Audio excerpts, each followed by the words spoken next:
Come on. These relationships that you think are so awesome, and you know why and I'll fill you in a little. I'll fill you in, especially the teenagers in the audience, and the young people in the audience who kind of just recently kind of shot an email and somebody emailed them back and a little Facebook thing happened, and a little wink and a little there in the playground, even though it's a separate school, but in recess you saw each other like and like a little bit of that happened. Let me just fill you in a little.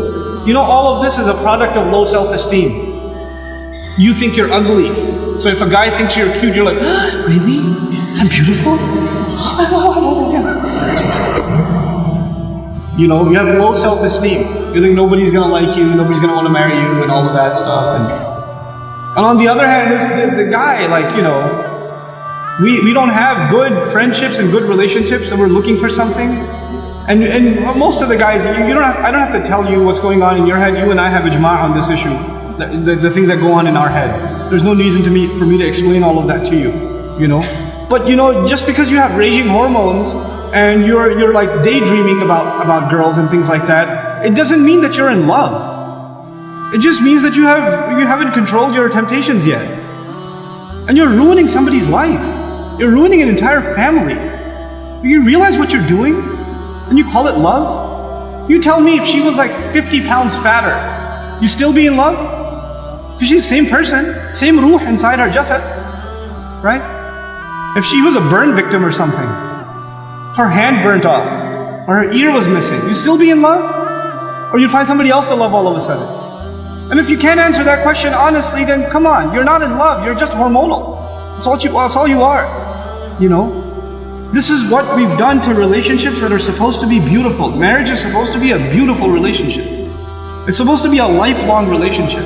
But because you're watching all of these models on TV and stupid women that are just throwing themselves at men and all this stuff, and you've developed this delusional concept of what it means to have love in your life. Delusional concept. Our deen came to free the world from this nonsense.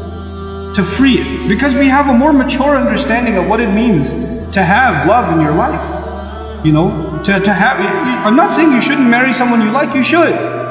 You should be attracted to your future spouse. All of those things are fine, but there's a decency that you have to exhibit before then. And if you're okay with talking to a girl like that, you should be okay with somebody talking to your sister. You're okay with that too? Not if you have any ounce of decency left inside you. If you do, then this is how we have to end these things.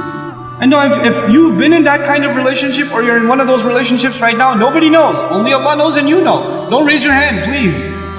Right? What I'm saying, you're like, after today's lecture, I have decided I no longer want to be your friend.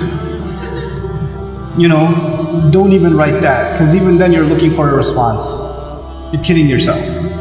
And then you're checking, did she write back? Yes, we should no longer be friends. And then you'll write back, you're right, we really shouldn't be friends anymore. And then she'll write back, yeah, never again. And then you're still doing it. Just stop, just cut it off. Just cut it off. It's not good for you. And guys, I've done a whole series on shame, so I won't repeat the whole thing because it took hours and hours and hours, but I will tell you this. It's okay to be attracted to a girl. Allah put that in you.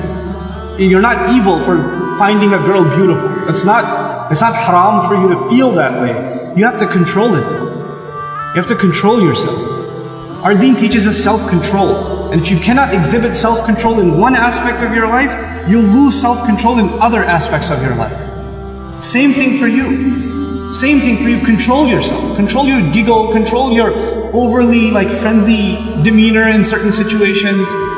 Don't be oblivious to, don't say we're just friends, or he's like a brother to me.